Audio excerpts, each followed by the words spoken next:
রাজ্য জুড়ে একের পর এক ধর্ষণের ঘটনায় সাধারণ মানুষ যেন আতঙ্কের মধ্যে রয়েছে। সাবালিকা তো ছেড়েই দিন, বৃদ্ধা, নাবালিকা, এমনকি 5 মাসের শিশুও ধর্ষণের শিকার হচ্ছে। আর এরকমই ঘটনা ঘটল বাঁকুড়া সোনামুখীতে। রবিবার বিকেলে এক নাবালিকাকে স্থানীয় এক পুকুর পাড়ে নিয়ে গিয়ে এক টোটো চালক ধর্ষণ করে বলে অভিযোগ।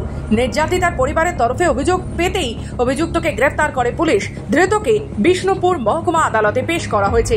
স্থানীয় সূত্রে জানা গেছে, সোনামুখী থানা এলাকার বাসিন্দা বছর 10-এর এক নাবালিকা গতকাল সাইকেলে চড়ে একটি দোকানে আসে। সে সময় আচমকাই সেখানে হাজির হয় স্থানীয় বাসিন্দা পেশায় টোটো চালক সপ্তর্ষি নাগ ওরফে পিন্টু। অভিযোগ, সপ্তর্ষি ওই নাবালিকাকে তুলে নিয়ে যায় স্থানীয় একটি পুকুর পাড়ে। সেখানে ওই নাবালিকাকে যুবক ধর্ষণ করে বলে অভিযোগ। পরে গুরুতর অসুস্থ অবস্থায় কোনো রকমে ওই নাবালিকা বাড়িতে ফিরে পরিবারের লোককে এই বিষয়টি জানায়। নির্যাতিতার পরিবারের লোকজন অভিযুক্তের বাড়িতে হানা দিয়ে তাকে ধরে সোনামুখী থানার পুলিশের হাতে তুলে দেয়। পরে নির্যাতিতার পরিবারের তরফে লিখিত অভিযোগ পেয়ে পুলিশ ওই যুবককে গ্রেফতার করেছে। আজ ধৃতকে বিষ্ণুপুর মহকুমা আদালতে পেশ করে পুলিশ। অভিযুক্তর কঠোর থেকে কঠোরতম শাস্তির দাবিতে সরব হয়েছে নির্যাতিতা পরিবারের সদস্যরা।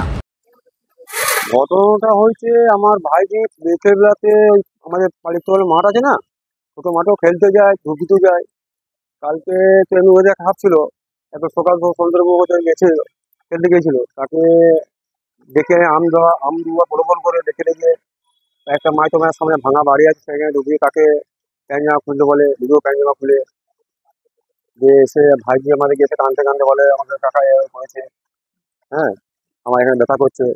তারপরে আমরা অ্যাকশন নিই, তাকে তুলে এনে মারধরও করি, থানাতে আমরা তুলে দিই।